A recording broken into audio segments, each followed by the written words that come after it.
ಎಲ್ಲ ದ್ವಿತೀಯ ಪಿ-ಯು-ಸಿ ವಿದ್ಯಾರ್ಥಿಗಳಿಗೆ ಗೊತ್ತಿರುವಂತೆ ಈಗ ನಿಮ್ಮದು ರಿವ್ಯಾಲ್ಯೂಯೇಷನ್ ಮತ್ತು ರೀಟೋಟಲಿಂಗ್ ರಿಸಲ್ಟನ್ನು ಅನೌನ್ಸ್ ಆಗಿದೆ.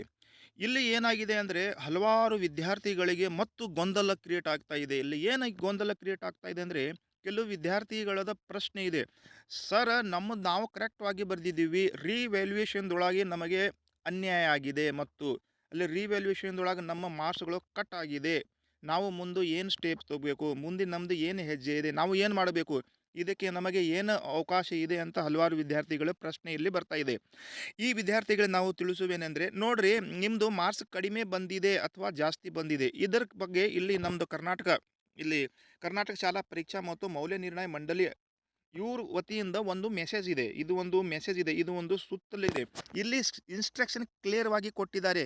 ನೀವು ಏನು ಮಾಡಬೇಕು, ಏನು ಮಾಡಬಾರದು. ನಿಮ್ಮ ರಿಸಲ್ಟ್, ನಿಮ್ಮ ಮಾರ್ಕ್ಸ್‌ಗಳು ಕಡಿಮೆ ಆಗಿದೆ ಅಂದರೆ ಆ ವಿದ್ಯಾರ್ಥಿಗಳಿಗೆ ಏನು ಅವಕಾಶ ಇದೆ, ಇಲ್ಲಿ ಸ್ವಲ್ಪ ನಿಮಗೆ ಇಲ್ಲಿ ಇನ್ಸ್ಟ್ರಕ್ಷನಲ್ಲಿ ತಿಳಿಸ್ಕೊಡ್ತಾ ಇದ್ದೀನಿ. ಇಲ್ಲಿ ಬರ್ರಿ, ಇಲ್ಲಿ ಏನು ಇನ್ಸ್ಟ್ರಕ್ಷನ್ ಇದೆ ಅಂದರೆ ಇಲ್ಲಿ ಇಲ್ಲಿ ನೋಡ್ರಿ, ಮರು ಮೌಲ್ಯಮಾಪಕಕ್ಕಾಗಿ ಅರ್ಜಿ ಸಲ್ಲುವ ಅನುಸರಿಸಬೇಕಾದ ಕ್ರಮಗಳು. ಇಲ್ಲಿ ಕ್ರಮಗಳಲ್ಲಿ ಇಲ್ಲಿ ಓದ್ರಿ. ಇಲ್ಲಿ ನಿಮ್ಮದು ಇದು ಕಾಲಮ್‌ಗಳನ್ನು ನಾವು ಓದಬೇಕು. ಇಲ್ಲಿ ಏನಂದರೆ ಇಲ್ಲಿ ಕ್ಲಿಯರ್ ವಿದ್ಯಾರ್ಥಿಗಳಿಗೆ ನಾನು ನಿಮಗೆ ಹೇಳುವನೆಂದರೆ ನಿಮ್ಮದು ಮಾರ್ಕ್ಸ್ ಕಡಿಮೆ ಬಂದಿದೆ. ನೆಕ್ಸ್ಟ್ ನಿಮಗೆ ಏನು ಪ್ರೋಸೆಸ್ ಇದೆ, ಆ ಪ್ರೋಸೆಸ್ ಇಲ್ಲಿ ಏನಿದೆ ಇಲ್ಲಿನ್ನು ನೀವು ಗಮನವಾಗಿ ಇಲ್ಲಿ ಇನ್ಸ್ಟ್ರಕ್ಷನ್ ಇದೆ, ಬೋರ್ಡ್ ಇನ್ಸ್ಟ್ರಕ್ಷನ್, ಇದನ್ನು ಒಂದ್ಸಲ ಓದರಂದರೆ ನಿಮಗೆಲ್ಲ ಡೌಟ್ ಇಲ್ಲಿ ಕ್ಲಿಯರ್ ಆಗುತ್ತಿದೆ. ಇಲ್ಲಿ ನೋಡ್ರಿ, ಒಂದು ಅಂಕ, ಇಲ್ಲಿ ನೋಡ್ರಿ, ಒಂದು ಅಂಕ ಅಥವಾ ಒಂದಕ್ಕಿಂತ ಅಂಕಗಳು ಹೆಚ್ಚಾದಲ್ಲಿ ಅಥವಾ ಕಡಿಮೆಯಾದಲ್ಲಿ ಮರುಮಾಪಕದಲ್ಲಿ ಪಡೆದ ಅಂಕಗಳು ಮಾತ್ರ ಪರಿಗಣಿಸಲಾಗುವುದು. ಅಂದರೆ ನಿಮ್ಮದು ಒಂದು ಅಂಕದಲ್ಲಿ ಕಡಿಮೆ ಬರಬಹುದು ಅಥವಾ ಜಾಸ್ತಿ ಬರಬಹುದು. ಅದೇ ಅಂಕಗಳನ್ನು ನಿಮ್ಮದು ಇಲ್ಲಿ ಡಿಕ್ಲೇರ್ ಆಗುತ್ತದೆ. ಒಂದು ವೇಳೆ ನಿಮ್ಮದು ಅಂಕ ಕಡಿಮೆ ಆಗೈತೆ ಅಂತಂದರೆ ಅದು ಕಡಿಮೆ ಆಗಿದ್ದು ಅಂಕಗಳನ್ನೇ ಇಲ್ಲಿ ಕನ್ಸಿಡರ್ ಮಾಡ್ತೀವಿ ಅಂತ ಹೇಳತ್ತೀರಿ. ಯಾವುದೇ ಕಾರಣಕ್ಕೂ ವಿದ್ಯಾರ್ಥಿ ಮೊದಲು ಪಡೆದ ಅಂಕಗಳನ್ನು ಸ್ಥಾಪಿಸಲು ಅವಕಾಶ ಇರುವುದಿಲ್ಲ. ಅಂದರೆ ಈಗ ನಿಮ್ಮದು 97 ಮಾರ್ಕ್ಸ್ ಇತ್ತು, ನಿಮ್ದು ಎಕ್ಸ್ಪೆಕ್ಟ್ ಏನಿತ್ತು ಅಂದರೆ 100 ಮಾರ್ಕ್ಸ್ ಬರಬಹುದು. ನಿಮ್ಮದು 95 ಮಾರ್ಕ್ಸ್ ಬಂದಿದೆ ಫಸ್ಟ್ ಎಕ್ಸಾಮ್ದಲ್ಲಿ, ನೀವು ರಿವ್ಯಾಲ್ಯೂಷನ್ ಹಾಕಿದ್ರಿ 95ದೊಳಗೆ ಈಗ ನಿಮ್ಗೆ ಎಷ್ಟು ಮಾರ್ಕ್ಸ್ ಬಂದಿದೆ ಅಂದರೆ 92 ಬಂದಿದೆ. 3 ಮಾರ್ಕ್ಸ್ ನಿಮ್ದು ಕಡಿಮೆ ಆಗಿದೆ. ವಿದ್ಯಾರ್ಥಿಗಳಿಗೆ ಈಗ ಡೌಟ್, ಈಗೇನು ಮಾಡಬೇಕು, ನಮಗೆ 95 ಬೇಕು ಅಂತ ಹಿಂಗೆ ನಿಮ್ಮ ಪ್ಲಾನ್ ಮಾಡ್ಕೊಂಡ್ರಿ ಅಂದರೆ ಇಲ್ಲಿ ಇನ್ಸ್ಟ್ರಕ್ಷನ್ ಕ್ಲಿಯರ್ ಇದೆ. ಏನಿದೆ ಕ್ಲಿಯರ್ ಅಂದರೆ ಇಲ್ಲಿ ನೋಡ್ರಿ, ವಿದ್ಯಾರ್ಥಿ ಮೊದಲ ಪಡೆದ ಅಂಕಗಳನ್ನು ಮರುಸ್ಥಾಪಿಸಲು ಅವಕಾಶವಿಲ್ಲ. ಅಂದರೆ ನಿಮಗೆ ಆ ಅಂಕಗಳು ಮತ್ತು ರಿಪೀಟ್ ಅಂಕ ಸಿಗುವುದಿಲ್ಲ.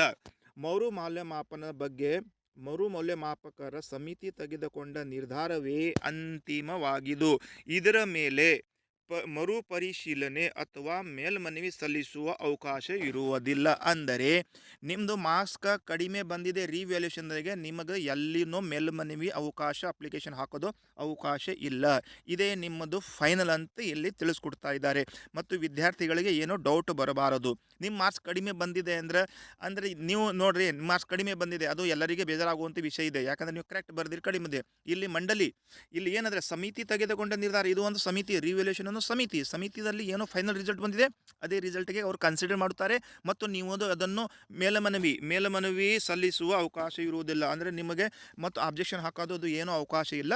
ಸಮಿತಿ ಏನು ಫೈನಲ್ ಡಿಸಿಷನ್ ತೊಗೊಂಡಿದೆ ಇದೇ ನಿಮ್ಮ ಫೈನಲ್ ಡಿಸಿಷನ್. ನಿಮ್ಮ 95 ಮಾರ್ಕ್ಸ್ ಇತ್ತು 93 ಬಂದಿದೆ ಅಂದರೆ 93ಯೇ ಫೈನಲ್ ಅಂತ ಇಲ್ಲಿ ಸಮಿತಿಗಳು ಅವರು ಮೆಸೇಜನ್ನು ಕೊಡ್ತಾ ಇದ್ದಾರೆ. ಅದಕ್ಕೆ ಮಿತ್ರರಿಗೆ ನಾವು ತಿಳಿಸುವೇನೆಂದರೆ ನಿಮ್ಮದು ಮಾರ್ಕ್ಸ್ ಕಡಿಮೆ ಇದ್ದಿದೆ, ಜಾಸ್ತಿ ಇದೆ, ಇದನ್ನು ನೀವು ಬೇಜಾರು ಪಡ್ಕೋಬೇಡ್ರಿ. ಈಗ PUC secondary exam is holes end.